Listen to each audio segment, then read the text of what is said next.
1953, Belgrade. In a concrete apartment block that still smelled of fresh plaster and coal smoke, a 12-year-old boy sat at a wobbly kitchen table, hands trembling as he wrote words that would have earned his parents a visit from the secret police if anyone outside his family ever saw them. At school, they teach us, "My father is a hero." At home, he wakes screaming every night. The boy's name was Marco. On the wall above him hung two portraits, Marshal Tito in his white uniform smiling faintly, and next to him, in a simple black frame, a photograph of his father in a partisan cap, rifle slung over his shoulder, mountains behind him. In the photograph, his father looked eternal, unbreakable. In real life, he flinched at the sound of fireworks. The mathematics of post-war Yugoslavia were not written only in 5-year plans and steel production quotas.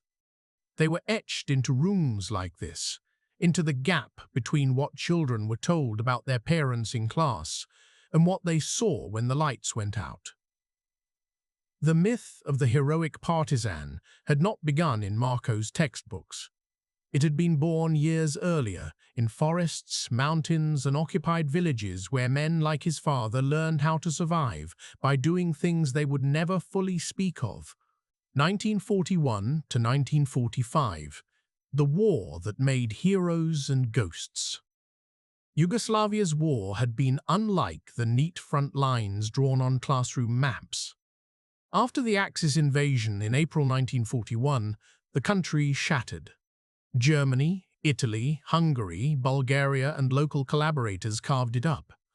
In Croatia, the fascist Ustaši regime launched a campaign of genocidal terror against Serbs, Jews, Roma, and political opponents. Amid this chaos, Tito's partisans began as a handful of fighters. By 1944-45, they had become a mass army of hundreds of thousands, supplied by the Allies, fighting Germans, domestic fascists, and rival royalist Chetniks. Marco's father, Nikola, had been a village schoolteacher before the war. In 1942, after Ustaše militiamen hanged his cousin and burned 2 houses in his village, Nikola disappeared into the hills and reappeared months later in photographs like the one on Marco's wall. Grenade on his belt, red star on his cap, eyes older than his years. The war had taught him lessons. Tito's post-war state would later codify into slogans, "Never trust occupiers or their collaborators," "Unity of the peoples above old divisions," "Better to die fighting than submit." It had also taught him other lessons that never appeared in posters. How to interrogate a suspected informer under a bare light bulb, how to burn a village that had sheltered enemies, how to calculate whether it was worth it to attack a German column if the occupiers would shoot 100 civilians in reprisal. In 1944, Nikola's detachment helped liberate a town in Bosnia. Local people hung rugs from windows and shouted, "Tijeli Partisani." In a cellar prison 2 streets away, his comrades shot captured Ustaše guards with pistols to the back of the head. Later, in his official biography printed by the local party committee, this would be summarized as "participated in the cleansing of fascist elements." Marco would read that sentence years later and not recognize the shadow that passed over his father's face whenever the word cleansing appeared on the radio. 1945, Victory and the Invention of Perfection. When the war ended, Yugoslavia stood unique in occupied Europe. Tito's partisans had not just resisted, they had largely liberated the country themselves. There was no American or British army of occupation, no government in exile returning on foreign tanks. That fact became the cornerstone of the new state's legitimacy. In speeches, in songs, in films, the message was relentless. We liberated ourselves. We built this country with our blood. Men like Nikola were the living proof. They were given medals, positions in local administration, preferential access to jobs and apartments. The word Narodny Heroj, people's hero, acquired almost sacred weight. In Belgrade, massive parades marched down streets renamed for partisan commanders and fallen fighters. Guns fired in salute. Flags of all 6 republics fluttered alongside the Red Star. The new Yugoslavia, as federal socialist state, was born in the glow of victory and unity. But the unity was fragile. Ethnic massacres, retaliations, and revolutionary justice had left scars that official propaganda smoothed over with phrases like fraternal peoples and brotherhood and unity. In villages, people remembered names, not slogans. In 1945, Nikola accepted a job in the newly formed People's Militias, then later in a municipal committee in Belgrade. He moved his young wife and baby son to the city. They were given a room in a requisitioned apartment, 2 families to a flat, shared kitchen and toilet.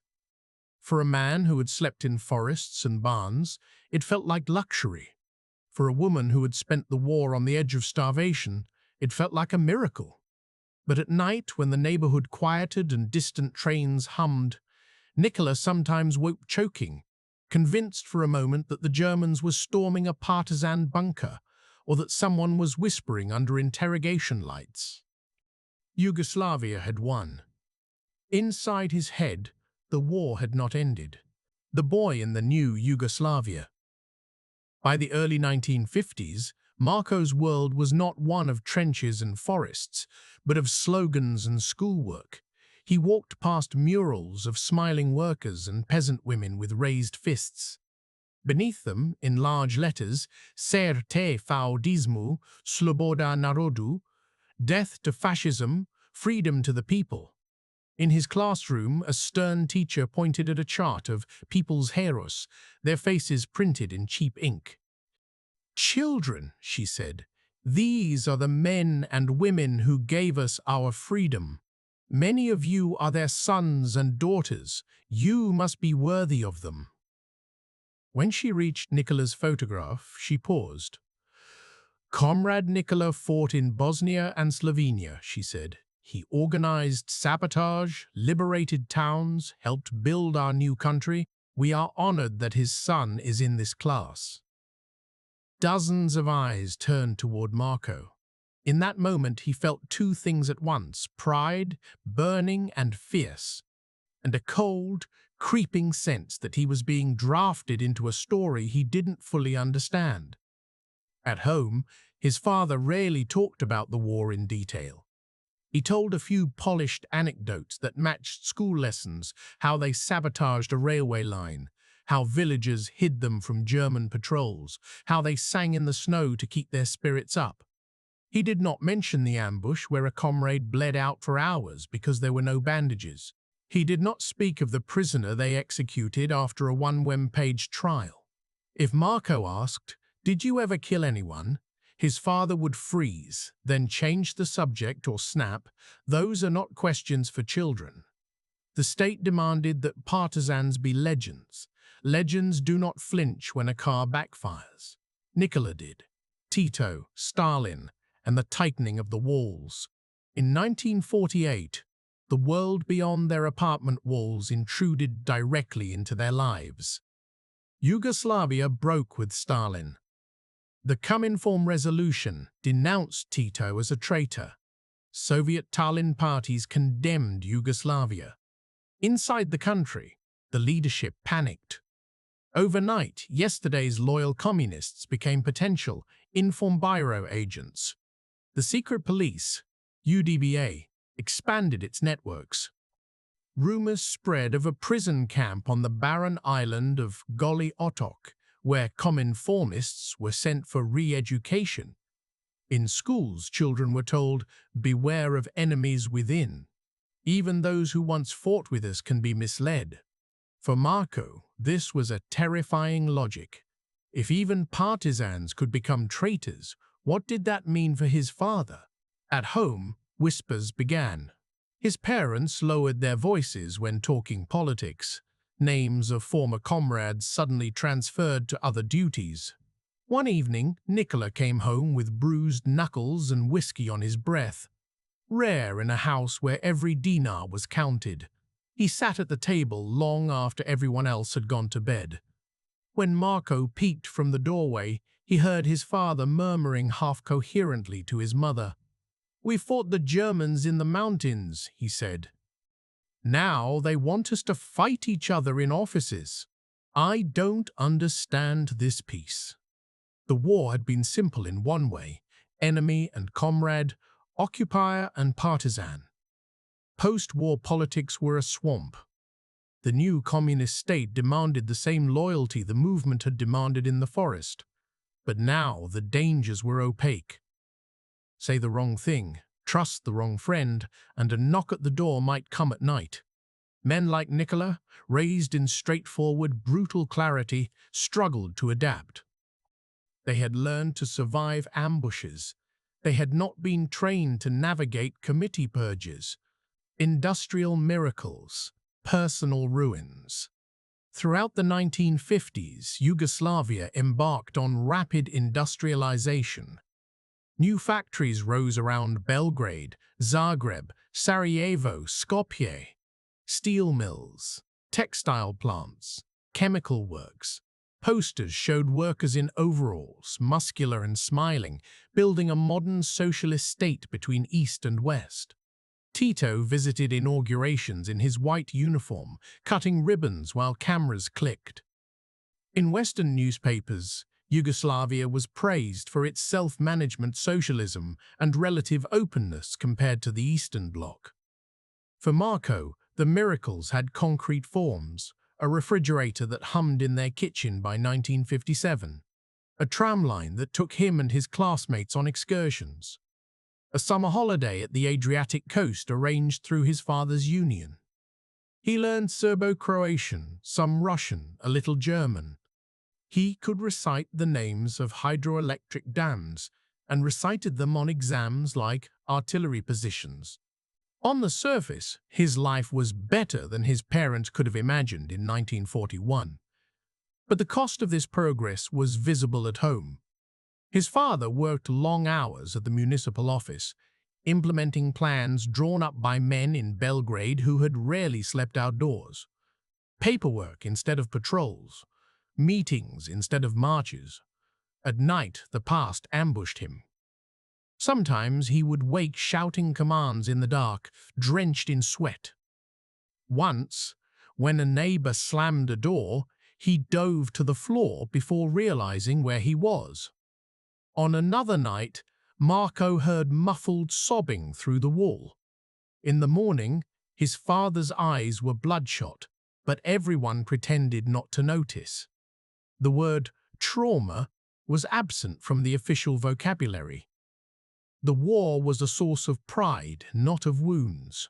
When a comrade drank too much or beat his wife, people whispered, "He cannot forget the war," then shrugged.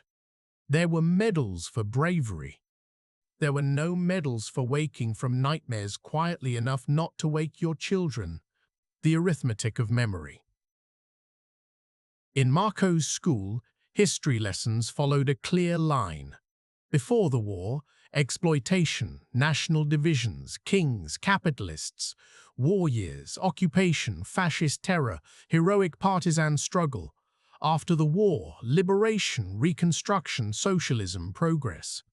The story was clean. It did not mention that partisans sometimes executed unarmed prisoners. It minimized retaliatory killings at the end of the war. It did not discuss Goli Otok at all. When Marco asked his history teacher, "Did all partisans do only good things?" she frowned. "Of course," she said. "Mistakes happened, but the movement as a whole was just. This is settled." At home, he tried a different approach. "Papa," he asked once, "in the war, did our side ever do something wrong?" Nicola's hand, holding a cigarette, froze halfway to his lips. His jaw worked soundlessly. Finally, he said, In war, there is no our side and their side like in stories. There is only what you do and what you cannot undo. He stubbed out the cigarette and left the room. Marco realized something crucial that day. The state needed the war to be a simple legend because its legitimacy rested on that legend. His father needed the war to be complicated because he had to live with the parts that wouldn't fit into slogans. He was caught between these two needs. At school, if he repeated his father's ambiguous words, he risked being labeled confused or worse, ideologically unstable. At home, if he repeated the textbook version, he saw something close behind his father's eyes, something like betrayal. The arithmetic of his daily life became a problem of balance. How much truth could he acknowledge without endangering his father's reputation? How many questions could he ask before the past swallowed the present? Heroes and informants. In the stairwell of their building lived another veteran, Uncle Petar, who had also fought as a partisan. He wore his medals more often than Nicola did. He told more stories, louder, with more gestures and fewer pauses. He laughed easily, but his eyes scanned hallways and cafes in a way that reminded Marco of his father's stories about patrols. Once, in 1952, a neighbor disappeared after making a drunken joke about Tito at a wedding. Weeks later, people whispered that he'd been sent somewhere in the Adriatic. Marco's mother lowered her voice in the kitchen. "I told you Petar talks too much to the police," she said. "He thinks he's still in the war hunting enemies." Marco realized then that not all partisans had become silent insomniacs like his father. Some had slid comfortably into the new role the state demanded, guardians of the revolution, watchers for internal enemies. Officially, they were both heroes. Unofficially, one struggled not to shout in his sleep, the other slept fine and reported on his neighbors. Which one would history remember more kindly? The answer, in 1950s Yugoslavia, was clear, the one who matched the state's needs. 1950s, childhood under portraits. As Marco grew, so did the distance between the two images of his father. At school ceremonies on November 29, Republic Day, he marched in a neat line, red scarf of the Spioneric around his neck. He raised his hand in the three-finger salute and recited, "Today we give our solemn pioneer's promise that we will love our homeland, that we will learn and work diligently, respect our parents and elders, and be worthy heirs of the fighters for freedom." The word heirs, Ungin recited, hung heavily for children like him. Heir to what? To a medal locked in a drawer, to a silent man who stared at the wall, to a silent man who stared at the wall. In the evenings, his father sometimes attended veterans' meetings. He came back smelling of smoke and cheap rakija, quieter than ever. Once, after such a meeting, he told Marco, "We argued about monuments today." Monuments? Yes. Where to put them, how big, what to write on them. As if the stone changes what we did.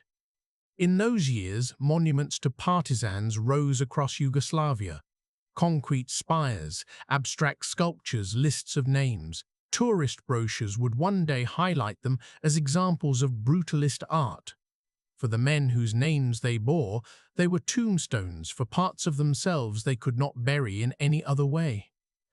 The boy's conclusion. By the late 1950s, Marco had learned how to navigate two realities. In public, he answered questions correctly. He wrote essays praising self-management and the achievements of workers and peasants. He marched when told, sang when expected, clapped when Tito's speeches came crackling over the radio. At home, he learned which nights not to touch his father when he woke shouting. He learned to change the subject when certain names came up. He learned that his mother's silence when listening to war songs was its own kind of protest. In his notebook, the same one in which he'd written that forbidden sentence, he tried to find words for this double life. "The war is holy in our books," he wrote. But when I look at my father, I see it is also rotten. They say we live in the first country built by its own partisans. Sometimes it feels like we live in a house built on unmarked graves. At school, they tell us to be like our fathers. At home, I see my father and decide I will never pick up a rifle, never fight a war, never be a hero if this is the price. He did not hate his father. He feared becoming him. History and its heirs. Historians would later write about Yugoslavia's 1950s as a time of experimentation and relative openness compared to the Eastern Bloc, workers' self-management in factories, a non-aligned foreign policy that defied both Washington and Moscow, rapid industrial growth, rising living standards. They would also write about the unresolved violence of the 1940s, mass graves of executed collaborators and perceived enemies, Goli Otok and other prison camps. A system that tolerated little dissent despite its softer image. Charts, documents, speeches would fill books. What they could only gesture at were the lives like Marco's, lives spent under portraits of men who had done terrible, necessary, and sometimes simply terrible things in the name of a better world. To the state, his father was a unit of legitimacy. To his comrades, he was a trusted fighter.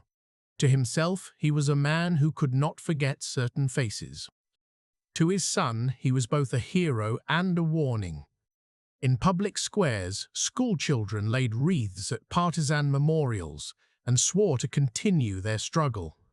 In private rooms, some of those children watched their fathers drink in silence and vowed never to repeat that struggle in any form. The contradiction did not topple Yugoslavia in the 1950s, but it lay there, like a hairline crack in concrete, waiting. For Marco, none of that future was visible yet. All he saw was this. The man the country called a hero could not sleep. The state asked him to be proud. His eyes, in the dark, asked for something else. Not admiration, not even forgiveness.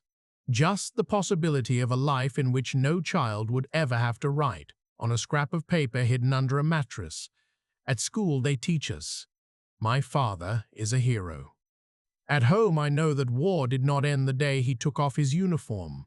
It simply moved into our house.